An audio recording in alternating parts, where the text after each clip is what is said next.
vamos a comer rosa. Entonces significa que vamos a desayunar, cenar y comer. Y bueno, si a ti también te gusta el rosa, dale manita arriba. Y bueno, pues acompáñenme, mis princes, vamos.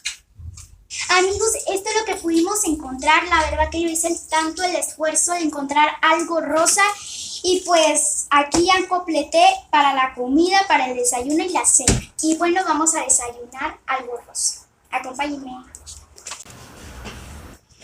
Princes, miren lo que voy a desayunar. Voy a comer, bueno, voy a desayunar rosa. Y la verdad que es un buen desayuno para mí. Y miren las galletitas y la leche.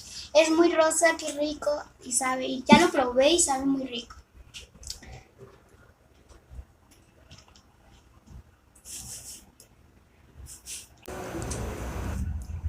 Miren, mis princes, aquí está la comida, la mortadela. Ya la cocí, miren. Y aquí está mi agua. La voy a vaciar, obviamente, a un vaso rosa porque estamos haciendo el reto rosa. Ahí vamos a vaciar ahí, miren. Y vamos a probar la mortadela, a ver cómo está. A ver si me gusta.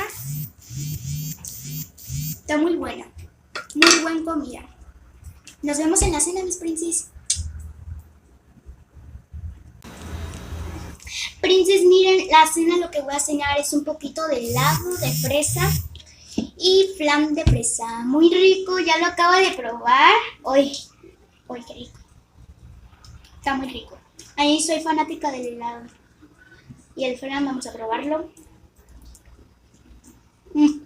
Muy bueno. Bueno. Está muy bueno esto. La verdad está muy bueno.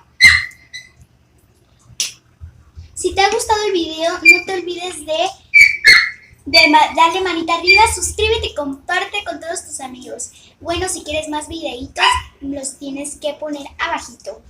Nos vemos. No te olvides de ponerle manita arriba. Bye, besitos. Adiós.